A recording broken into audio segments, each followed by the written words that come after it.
जनाब दिनाकरन साहब की जो पार्टी है AMMK से अलायंस हुआ है और तमिलनाडु के इस असेंबली के इलेक्शन में MIM पार्टी इस अलायंस में 3 सीट पर उनके साथ लड़ेगी।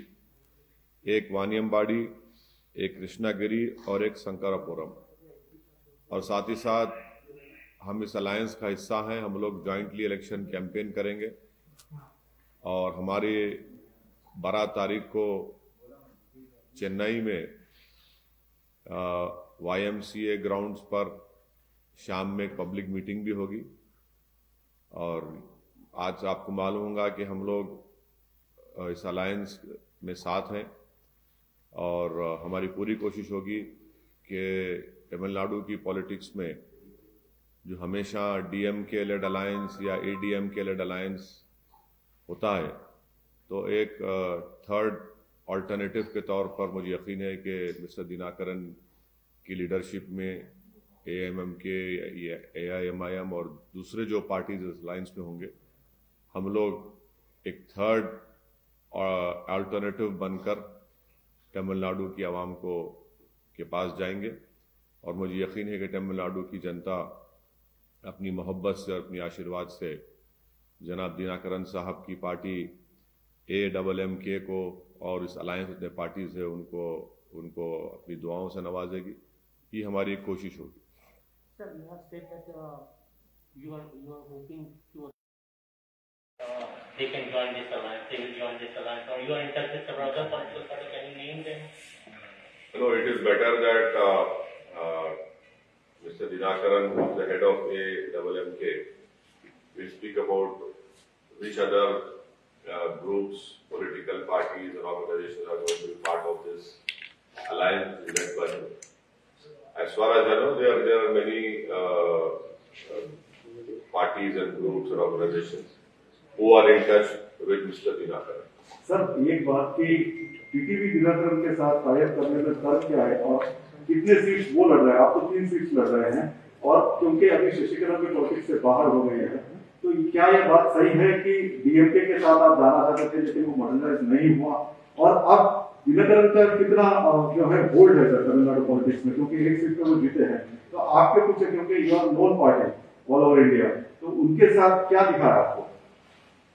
नहीं, दिनाकरन साहब, मेरा मानना यह है कि तमिलनाडु में उनका बाई इलेक्शन की जो विक्ट्री थी RK पुरम से, और तमिलनाडु में RK पुरम में बहुत ही पॉलिटिकली प्रेस्टिजियस सीट मानी जाती और जिसमें उन्होंने DMK को भी हराया, ADMK रूलिंग पार्टी थी उसको भी उन्होंने शिकस्त दी और खुद कामयाब हुए। और अच्छी मेरे ख्याल से अगर मैं गलत ना कहूँ तो 10,000 वोट से ज्यादा उनको एक बाई इलेक्शन बहुत बड़ी कामयाबी हुई। और मुझे यकीन है कि दिनाकरन साहब एक पॉलिटिकली श्रूड और एस्ट्यूट पॉलिटिशियन है और उनके साथ हमको जाने से यकीनन MIM पार्टी को भी, उनको भी, और तमिलनाडु सबसे ज्यादा फायदा तमिलनाडु के वोटर्स को होगा, क्योंकि वो लोग अभी ये 2 अलायंसेस जो है ट्रेडिशनली DMK ADMK के, उससे वो तंग आ रहे थे, तो उनको एक ऑल्टरनेटिव की जरूरत थी और वो बहुत बड़ा वहां पर एक वैक्यूम है और हम कोशिश करेंगे उस पॉलिटिकल वैक्यूम को फिल करने की। और हाँ, सवाल आपका और DMK का, तो इस बारे में मैं तफसील से बताऊंगा जब 12 तारीख को हमारी तमिलनाडु की जनता को कि DMK ने किस तरह से हमसे पेश आया, किस तरह से हमसे बर्ताव किया, इस पर मैं तफसील से बताऊंगा 12 तारीख के दिन पब्लिक मीटिंग में। सर, 3 सीट आप लड़ रहे हैं, क्या आप इस चीज से सेटिस्फाइड है? और साथ ही साथ क्या आप तमिलनाडु के लोगों में ये MIM लोगों के लिए काम करेंगे, ये मैसेज आप कैसे देंगे और आपकी स्ट्रैटेजी क्या रहेगी? देखिए, 5 साल पहले भी हम लोग मेरे ख्याल से 3 या 4 सीट पर ही लड़े थे, तो इस बार भी हम हमारी पार्टी के जो जिम्मेदारान हैं और AIMIM पार्टी के जो यहाँ से ऑब्जर्वर है जनाब तैयब साहब और हमारे तमिलनाडु के प्रेसिडेंट जनाब वकील साहब, जब DMK हमारे AMMK पार्टी के लीडरशिप से बात किए, तो उस वक्त भी हम लोग सिर्फ यही 3 सीट हम लोग उनको बोले थे। तो हमको यकीन है कि इससे हमारे लिए, पार्टी के लिए भी अच्छा होगा, और तमिलनाडु के दलित, तमिलनाडु के मुस्लिम माइनॉरिटी, तमिलनाडु के जो वीकर सेक्शंस हैं, हमारी कोशिश होगी कि उनकी एक इंडिपेंडेंट वॉइस हम वहाँ पर बने। और यकीनन वहाँ पर एक बहुत बड़ा स्पेस है, और उस स्पेस को हम पूरी कोशिश करेंगे फिल करने के लिए, क्योंकि जितने भी ट्रेडिशनल जो अलायंसेस हो रहे हैं उसमें कोई लीडरशिप बनती नहीं है माइनॉरिटीज की खास तौर से। तो सिर्फ उनकी ज़बान पर किसी का बी फॉर्म होता, किसी का ए फॉर्म होता। हमारी कोशिश होगी कि एक वायबल तरीके से हम लोग वहाँ पर इस वैक्यूम को फिल कर सकें। सर, आप तमिलनाडु में डीएमके से पहले बातचीत चल रही थी, वो किन्हीं वजहों से नहीं पूरी हो पाई। बंगाल में भी चल रहा था, तो एक आपको ऐसा लगता है कि एक ऐसा पॉलिटिकल वो नेक्सस काम कर रहा है, या ऐसे लोग काम कर रहे हैं जहां जहां आपके जिस सूबे में स्ट्रॉन्ग स्टेक होल्डर्स के साथ आपकी बात चल रही है उसको डाइल्यूट कर दिया जा रहा है, उसको एक तरह से खराब कर दिया जा रहा है। तो क्या आपको लग रहा है कि मौजूदा पॉलिटिक्स में आपको कुछ लोग, कुछ सियासी धड़ा आपको अछूत की तरफ बिहेव कर रहा है? नहीं, ये तो बिल्कुल सही है कि भारत की पॉलिटिक्स में बड़ी अनफॉर्चुनेट बात है कि हर कोई ये समझता है कि AIMIM एक अनटचेबल पार्टी है। AIMIM से अगर अलायंस छोड़ी, अगर बातचीत भी करेंगे तो हमारा मेजॉरिटी कम्युनिटी का वोट हमसे भाग जाएगा। और ये ज़्यादातर जो अपने आप को जो पार्टी जो सेकुलर कहती हैं उनको लगता है। दूसरा ये है कि उनको एक फीलिंग ऑफ इनसिक्योरिटी है कि स्पेशली मुस्लिम माइनॉरिटी का जो यूथ है वो काफ़ी MIM से जुड़ा हुआ है, क्योंकि उसके होप्स, एस्पिरेशंस, उसमें एक चर्निंग है। वो ये चाहता है कि हमारी एक पॉलिटिकल वॉइस हो, हमारी भी एक पॉलिटिकल लीडरशिप हो। वो तंग आ चुका है इन सेकुलर पार्टीज को वोट देते देते, और वो इन पार्टीज में जो लीडरशिप है उसको मानने को तैयार नहीं है। तो यकीनन ये MIM पार्टी को एक अनटचेबल के तौर पर ये लोग पेश करते हैं, और उनका आर्गूमेंट ये होता है कि अगर हम AIMIM से बात करेंगे, अलायंस को छोड़ो, तो हमारा मेजॉरिटी कम्युनिटी का वोट भाग जाएगा। ये सेकुलर पार्टीज ये नहीं देख रहे हैं कि भाई आपका वोटर है ही कहाँ आपके पास। स्पेशली मुल्क के बहुत से स्टेट्स में तो वोटर भाग चुका है, उनका जो ट्रेडिशनल वोटर था सेकुलर पार्टीज का, वो तो है ही नहीं। तो अब इसीलिए थोड़ा वो लोग इनसिक्योर फील करते हैं और हमारे को कोशिश करते हैं कि हमसे बातचीत ना हो, और इस तरह के इल्ज़ामात लगाते हैं। मगर ये चलता है पॉलिटिक्स में। हम अब मेहनत करेंगे, और अच्छी बात भी हमारे लिए भी, हमारे पार्टी के मेंबर्स के लिए भी एक ऑब्जेक्टिव है कि हम अपने बलबूते पर मेहनत करके अपना नाम और मुकाम पैदा करेंगे, और जब वो हो जाएगा तो जब हालात और बदल जाएंगे। सर, हालांकि आपने प्रेस कॉन्फ्रेंस तमिलनाडु पे रखा है, लेकिन एक सवाल है, आपने पिछले दिनों एकला चलो की बात कही थी अपनी प्रेस कॉन्फ्रेंस में, तो क्या बंगाल में आप एकला चलो को फॉलो करेंगे? बंगाल के ताल्लुक से सर, मैं आपको पहले भी बता चुका हूँ, एक मुनासिब वक्त पे मुनासिब बात मैं आपसे करूँगा। अभी वो वक्त आया नहीं है, और इलेक्शन लड़ना जो है ना, आपको तो अपनी पार्टी की ताकत पे भरोसा होना चाहिए। जीत हार तो अल्लाह के हाथ में है, तो इलेक्शन तो लड़ना पड़ेगा ना आपको। आप कोई भी इलेक्शन, कोई पॉलिटिकल पार्टी, सबसे पहला उसको अपनी पार्टी के मेंबर्स के ऊपर, अपने आप पर, उस पॉलिटिकल पार्टी को कॉन्फिडेंस होना चाहिए, तो जब आगे बढ़ते आप। तो हम हमेशा से अकेले लड़ते आए हैं। अब तक जो आप देखें MIM का जो पॉलिटिकल जर्नी है, इसमें कोई पॉलिटिकल पार्टी ने ना हमको प्रमोट किया, ना हमारा साथ दिया। हम तो लड़ते हुए आए हैं, मेहनत की है, हमारे पार्टी के मेंबर्स ने बड़ी कुर्बानियां दी।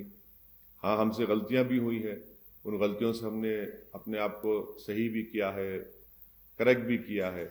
तो ये तो प्रोसेस है, चलता रहेगा। सर, ये जो 3 सीट हीरो किया अलायंस में, वन्यवाड़ी में आप कंटेस्ट कर चुके हैं, वन्यवाड़ी में आपने कैंपेन किया, कृष्णगिरी और शंकरपुरम, ये दो कॉन्स्टिट्यूएंसीज को सेलेक्ट करने के पीछे क्या रीजन है? नहीं, यहाँ देखिए आप, मैं आपको बताना जरूरी समझूंगा कि पिछले 4 साल में हमारे पार्टी का ऑर्गेनाइजेशन अगर मैं गलत ना कहूँ तो कम से कम 25 असेंबली कॉन्स्टिट्यूंसी में बहुत अच्छा ऑर्गेनाइजेशन है हमारा पार्टी का, और दूसरे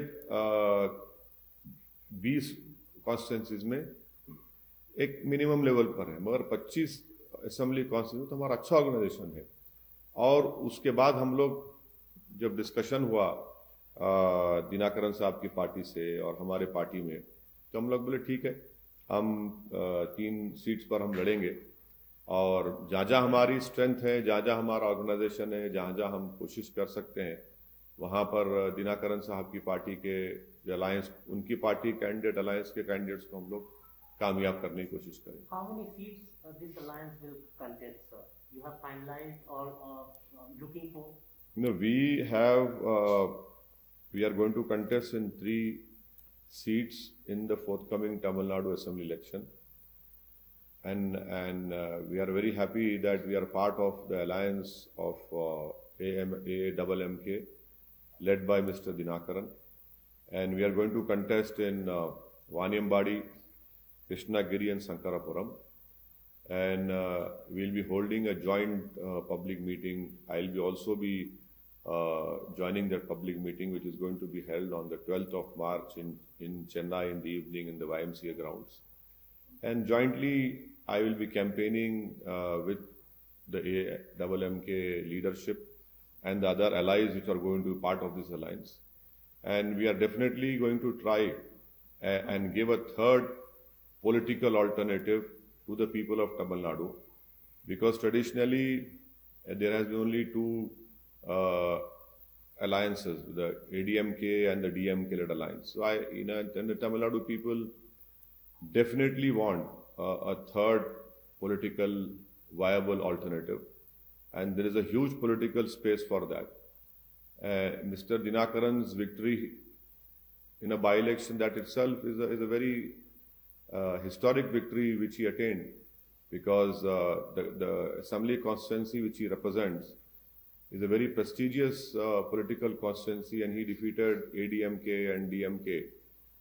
So that itself had sent a lot of shudders and concerns in other 2 political formations.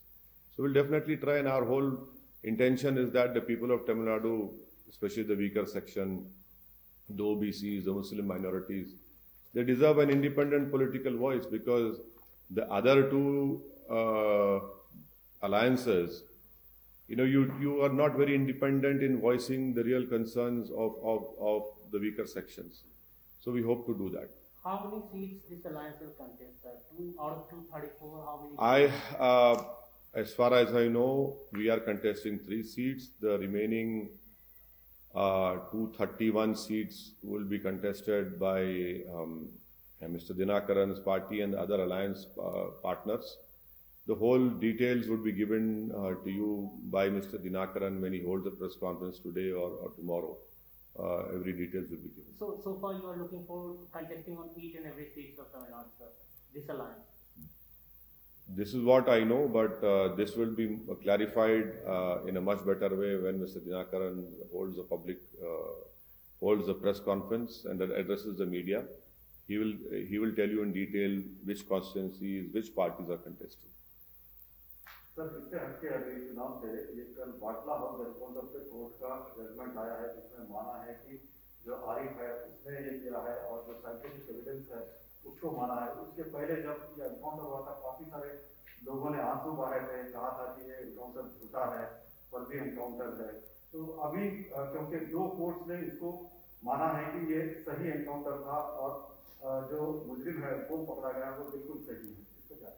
और इंडियन मिलिट्री का भी इसमें हाथ है, तो आप क्या कह रहे हैं सर? आपका भी वॉइस था इस पे। आपको क्या कंसर्न है मेरे से सवाल कर रहे हैं? क्या आपका कंसर्न क्या है? कंसर्न ये है कि जब ये एनकाउंटर हुआ तो सोनिया गांधी ने आंसू बहाए थे। अच्छा। कांग्रेस पार्टी ने कहा था कि ये फर्जी एनकाउंटर है, ठीक है। कई सारे दूसरे लीडर्स ने भी कहा था कि इस पर जांच होनी चाहिए जी। अब 2 कोर्ट्स ने उसको सही ठहराया। अब आप देखिए, मैं तो AIMIM का रिप्रेजेंटेटिव हूँ। अब आप जो लीडर्स का नाम ले रहे हो दूसरी पार्टी के हैं, जो मेरे सख्त खिलाफ हैं, जो मेरे को रोज सुबह शाम मेरे को गाली देते। अब इन लोगों का जवाब मैं कहाँ दे सकता हूँ प्रसाद साहब, उनसे ही पूछ लो आप, आपने दिल्ली ब्यूरो को बोलो, आप उनको जो रोए या नहीं नहीं उनसे नहीं नहीं मैं नहीं नहीं मैं नहीं नहीं नहीं नहीं मैं ये तो सही फैसला आया है, देखिए कॉन्स्टिट्यूशन को मानते हैं, नहीं नहीं देखिए जुडिशरी को मानते हैं, तो एक बात ये क्या सही ठहराते हैं या नहीं? दो कोर्ट ने फैसला दिया है, as a independent political party आप भी हर चीज में अपनी रुचि रखते हैं। कोर्ट का जजमेंट है, मानना पड़ेगा ना। कोर्ट का जजमेंट कौन नहीं मानता बोलिए आप? जुडिशरी का जजमेंट है, मानना पड़ेगा। और जो भी डिससेटिस्फाइड होगा उसको अपील करने का मौका है, वो भी कोर्ट का प्रोसेस है। तो कोर्ट का जजमेंट है, इसमें मानना नहीं मानने का क्या, कोर्ट का जजमेंट है। आपको कोर्ट के जजमेंट से आप मुतमईन नहीं है, अपील करिए, सुप्रीम कोर्ट तक जा सकते हैं आप, रिव्यू पिटीशन डाल सकते हैं। तो जुडिशियल प्रोसेस है, इनको राइट है, कोर्ट का जजमेंट है, मानना पड़ेगा, उसमें क्या है। मगर आप जो पॉलिटिकल पार्टीज का बात नाम ले रहे हैं वो उनसे पूछिए, मैं कैसा बोलूँ। Now you have finalized whole plan for Tamil Nadu. What about Bengal? Because Bengal was on your priority list.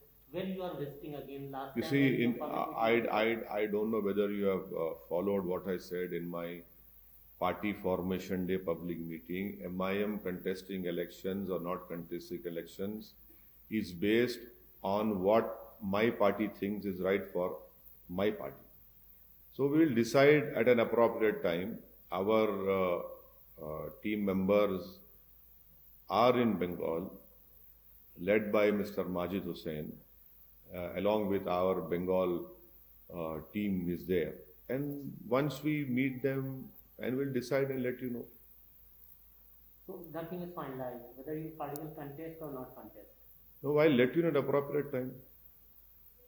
Regarding the blind side issue, that is why MIM intense communication की रेडियस में कोई political targeting कर रहा है मतलब BJP का भी ये कमेंट्स है। कमेंट है स्पेसिफिकली आवेदन बोला बोलते बच्चे सर मतलब बाइंसा की इंसिडेंट कैसा देखते हैं आप, क्या बोलना बोलते बच्चे क्या नहीं सर, आपके पॉइंट से कैसा देखते हैं? मतलब हाँ। आप तो अपील करते रहे कि नहीं होना चाहिए। हाँ बिल्कुल, क्यों नहीं करेंगे भाई, हमेशा अपील करें, हमेशा अपील करें कि अमन रहना, पीस रहना। हम तो तेलंगाना गवर्नमेंट को मैं पहले ही बोल चुका हूँ, तेलंगाना गवर्नमेंट के लीडरशिप को बोल चुका हूँ कि old Nizamabad district, old Adilabad district में पूरी तवज्जो लेने की जरूरत है वहां पर। ये ऑलरेडी मैं ऑन रिकॉर्ड बोल चुका हूं सबको, कहीं पर भी ब्रीच ऑफ पीस नहीं होना चाहिए, कहीं पर भी वायलेंस नहीं होना चाहिए।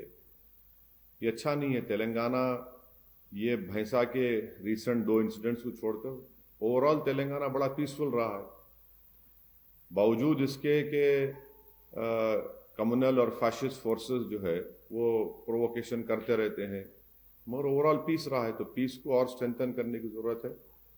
और यकीनन मैं उम्मीद करता हूं कि भैंसा हो या तेलंगाना हो, वहां पर अमन रहेगा और अमन और मजबूत होगा। कर्नाटक के होम मिनिस्टर ने सर अभी कहा है कि गवर्नमेंट सोच रही है एक ऐसे कानून का जो ये malicious अटैक एंड जो कैंपेन, फेक कैंपेन या ब्लैकमेलिंग काइंड ऑफ इंसिडेंट्स हो रहे हैं पब्लिक रिप्रेजेंटेटिव के खिलाफ, उसके खिलाफ एक कानून बनाने की वो लोग तैयारी कर रहे हैं कि ऐसा कानून लेके आया जाए कि इस तरीके से फेक और blackmailing kind of activity public servant से रिलेटेड ना हो। आप बोलिए, आप मीडिया में रह के आप बर्दाश्त करेंगे उसको? क्या मतलब ब्लैकमेलिंग का? ब्लैकमेलिंग का मतलब क्या है? आप अपनी जिंदगी जो है गंदगी में गुजारेंगे, बदकिरदारी में गुजारेंगे, एक्सप्लॉयटेशन करेंगे कमजोरों का, और जब आपकी गंदगी और बुराई अवाम में आ जाती है तो आप उसको बोलते कि नहीं दिखाना। वो कौन क्या अपने घर में कर रहा मेरे को उससे मतलब नहीं है, वो आप क्या करते आपका राइट है वो। बट अगर जब कोई आपके ही पॉलिटिकल अपोनेंट्स आपके वो निकाल देते हैं वो तमाम चीजों को, तो फिर उस पर क्या बोलेंगे आप? आप बोल रहे ब्लैकमेलिंग नहीं करना, फिर आप बीफ के ऊपर कानून क्यों बनाए? ये क्या बात है भाई? आप मैं क्या खाना खाऊंगा आपको उसकी फिक्र क्यों है? करीब पूरी खुरेश कम्युनिटी जो है, जिनका प्रोफेशन ही खुद ये है, उनको बर्बाद कर दिया पूरे कर्नाटका में। और आपके एमएलए की जब बात आ रही है तो आप बोल रहे हैं, क्या बोल रहे हैं, ब्लैकमेलिंग का कानून बनाएंगे। फिर मैं जो खाना चाह रहा हूं, ठीक है, काउ स्लॉटर एक्ट है, मानते हो, लॉ है, मगर ये दूसरा जो उस पर क्यों बंद कर दिया? पूरी इंडस्ट्री बर्बाद कर दी है। दलित, गरीब जो मुसलमान हैं, जो गरीब लोग हैं, पूरा प्रोफेशन है उनका। अपनी जहां बात आ रही, अपनी चमड़ी को बचाने की बात आ रही, तो ब्लैकमेलिंग हो जाता है। आपकी कलरफुल लाइफ पब्लिक में आ रही तो आप परेशान हो जा रहे हैं। आप कलरफुल क्यों लीड करते हैं भाई? ब्लैक एंड व्हाइट लीड करिए ना। मगर अपनी, आपकी इंटेग्रिटी, आपकी अनपॉपुलैरिटी को आप बचाने के लिए लॉ बना रहे, मगर वो जो गरीब जो भूखा मर रहा है आपके लॉ से कर्नाटका में, उसकी कोई फिक्र नहीं है उनको। तो इससे मालूम हो रहा है कि कितना ये लोग लॉ बनाते सिर्फ अपने सेल्फ सेंटर्ड आइडियोलॉजीज के ऊपर, अपने आप को प्रोटेक्ट करने के लिए, अपने इमेज को प्रोटेक्ट करने के लिए। वो सीडी कौन निकाले, क्या निकाले, मेरे को नहीं मालूम। वो तो बीजेपी खुद अपने पार्टी में एक बना लेना सेल, और फिर उनके ही क्या 6-7 एमएलए कोर्ट को चले गए कि मीडिया रिपोर्ट नहीं करना। अब मीडिया भी तो कुछ बोलना ना। हाउ कैन मीडिया टॉलरेट कर रहे हैं आप ऐसा? आप लोग कुछ बोल रहे ही नहीं, आप लोग तो खुश है, चलो हमारे को रोक दे रहे। अरे भाई, आपका काम तो रिपोर्टिंग करना है ना। ओके, फ्यूल प्राइसेस 27 फरवरी से अभी तक मतलब इंक्रीज नहीं हुआ, नॉट इंक्रीज। अच्छा, अच्छी बात है, अच्छी बात है। अरे वाह, मेरे को नहीं मालूम था कि टाइम्स नाउ का ये एडिटोरियल ओपिनियन है कि 27 फरवरी से अब तक प्राइस नहीं बढ़े। इसका मतलब आप लोगों की गाड़ी में पेट्रोल पे और डाल रहा है। नहीं नहीं नहीं, आपका लग रहा है कि आपके पास अलग पूरा क्वेश्चन तो सुन लीजिए। मतलब 27 फरवरी से फ्यूल रेट्स इंक्रीज नहीं हुए, आप कैसा देखते हैं? मतलब मार्केट से रिलेटेड या फिर इलेक्शन से रिलेटेड? ये था क्वेश्चन। मार्केट से रिलेटेड देखते हैं या फिर इलेक्शन से रिलेटेड देखते हैं? मतलब बढ़ाया नहीं गया तो क्या इलेक्शन सर पे है, उसको देख मद्देनजर, या फिर मार्केट के जो पेट्रोल के दाम को लेकर के डायनामिक प्राइसिंग है, तो जो क्रूड ऑयल का रेटिंग। नंबर 1 पॉइंट ये है कि नरेंद्र मोदी सरकार जो है वो 2 व्हीलर चलाने वालों की दुश्मन है। नरेंद्र मोदी की सरकार जो लॉरी चलाते ट्रक ड्राइवर्स, उनकी दुश्मन है। नरेंद्र मोदी की सरकार जो बच्चे ड्राइवरिंग करते, टैक्सी कैब चलाते, उनकी दुश्मन है। नरेंद्र मोदी की सरकार जो किसान ट्रैक्टर में डीजल डालता, उसकी दुश्मन है। ये प्राइस हाइक से ये तमाम सेक्टर, जिसको मैं अभी तो खाली बताया हूं, बहुत है, ये सब लोग परेशान हो गए। आप हैदराबाद में हो या तेलंगाना हो, ये पूरे ड्राइवर्स की नौकरी चले गई, 2 व्हीलर्स। और मोदी सरकार को जानना चाहिए कि 2 व्हीलर वाले ही वोट डालते जाके पोलिंग बूथ पे, बड़ी गाड़ियों में बैठने वाले वोट नहीं डालते वोट। किसी भी पार्टी का कार्यकर्ता होता वो मोटरसाइकिल पे निकल के जाके वोट डालता, लोगों को दलवाता। ऑटो है, ऑटो वाले परेशान है। ये गरीब, भारत की जमहूरियत माने इलेक्शन अगर कामयाब होता है तो ये गरीबों की वजह से, ये जो वोटिंग क्लास जिसको गरीब बोलते हैं, अब वो लोग खुद परेशान है। तो प्राइस नहीं बढ़ रहा, क्या मतलब भाई? आप गवर्नमेंट जो है, जो सेंट्रल टैक्स ले रही, तो कम कर दो ना भाई, आप 38%। अगर नहीं बढ़ा, अगर आपकी बात सच है तो आप टैक्स कम कर दो ना भाई, आप 10% कम कर दो। क्यों नहीं कम कर रहे आप कम करके दिखाइए ना गरीबों को। भाई आप गरीब के लिए, गरीब का गरीब तो पिटे जा रहा है। वो पैसा तो सब्सिडी में जाता है ना। कौन सी सब्सिडी में जा रहा है भाई? कौन सी योजनाओं में जा रहा है भाई? कौन सी योजना, कौन सी योजना है? गरीब की गरीबी बढ़ाने की योजना है ये तो। कहां की योजना है ये? किधर है ये? तो आप जाके देखिए। आप लोगों को चाहिए कि पूरे कैमरास लेकर हैदराबाद के पेट्रोल पंप्स पर ठहर जाइए, और जो पेट्रोल डला रहा उसको बोलिए, भाई साहब क्या आपकी राय है, देखिए आपको क्या बोलता है वो। आप लोग जाते नहीं है, खामखा मेरे चेहरे के पीछे पड़ रहे थे आप लोग। वो गरीब का चेहरा देखो जो रो रहा है आज। हर पेट्रोल पंप पे चलिए आप। अच्छा, आप जहां पर लॉरी के, जिस हैदराबाद में लॉरी का अड्डा बोलते, वहां चले जाइए आप, जहां पे तरकारी लेके आते लोग, पूछिए उनसे आप। हाँ, पूरा हर सेक्टर को इससे परेशानी हो रही। मोदी सरकार ये समझती कि प्रोटेस्ट नहीं हो रहा। इनका प्रॉब्लम यही है ना कि रोड पे निकले तो समझते हैं लोग। हम भारत की जनता को बोल रहे कि हम पार्लियामेंट में पुकार रहे हैं, सब लड़ रहे हैं, मगर मोदी सरकार से जब जनता रोड पर आकर अपने आक्रोश का इजहार करती है, तब जाकर ग्रुप ऑफ मिनिस्टर्स की एक मीटिंग हो जाती है फौरन। उसी जो रिएक्ट करते तो अब आएगी जनता, अब निकलेगी जनता, निकल के बताएगी। अरे भाई बूथ को भी तो जाना है ना, बूथ को तो जाना पड़ेगा ना जनता को। ये महिलाएं हैं, एलपीजी प्राइस जाके पूछे ना महिलाओं से। बोली मोदी जी बोलते हैं बेटी बचाओ, आप बोलिए मैडम क्या है इसका। गैस का सिलेंडर नहीं ले रहे, मालूम आपको? जिसको गवर्नमेंट की गैस के स्कीम में सिलेंडर मिला गया था, सेकंड नहीं ले रहे वो। 800 रुपए भाई, कहां से घर का कमरे का किराया देंगे गरीब वो, या फिर अपना घर चलाएंगे? 860 रुपए घर का किराया भी देना है, घर का खाना भी लाना है। और मोदी जी बोलते कि मैं कर रहा हूं, मैं तो गैस का सिलेंडर। अरे कहां गया आप? गैस का देख रहे नहीं आप लोग, तो गरीब को भूल ही गए। बीजेपी सरकार गरीब को भूल ही गई। मोदी जी गरीबों को भूल जा रहे हैं। वो खुद गरीबी से उठकर आए थे, मगर आज गरीबों को भूल जा रहे हैं। उनको गरीबों को याद रखना चाहिए। महिलाएं इतने परेशान है, बोल रहा हूं आपको, कई लोग, कई महिलाएं वो गैस का सिलेंडर अब चार्ज ही नहीं करा रहे। वो लोग चार्ज ही नहीं करा रहे। हम तो रिक्वेस्ट कर रहे हैं प्रधानमंत्री से कम इन गरीब महिलाओं को देख लीजिए, नजर करम कर दीजिए उनके ऊपर। आप गैस का, चलिए पेट्रोल डीजल आप नहीं करना चाह रहे, गैस तो कम कर दीजिए। मगर मीडिया में क्या है, सिर्फ गैस चलती है मोदी जी की, मोदी जी गैस, मोदी जी की गैस, गैस गैस, उनके गैस चल रहे, और वो एलपीजी पे परेशान पूरे लोग। कब तक गैस चलाएंगे भाई आप लोग? सर इलेक्शंस के रिलेटेड देखते हैं सर। हाँ, इलेक्शन के रिलेटेड देखते हैं गैस। सुनिए, मेरी बात सुनिए। फॉरगेट अबाउट इलेक्शन, आते जाते रहेंगे। वो गरीब का क्या होगा भाई? आपको अंदाजा भी है कि जो ऑटो ड्राइवर, जो टैक्सी ड्राइवर, जो ट्रांसपोर्टेशन में और ये 3 व्हीलर्स, उनको जो पेट्रोल डीजल जलाकर अपना काम करना पड़ता है, उन पर क्या गुजर रहे? उसको इलेक्शन से मतलब ही नहीं है, उसको अपनी गरीबी से मतलब है। इलेक्शन आते जाते रहेंगे ना, उसका गम और गुस्सा कौन देखेगा बताइए आप?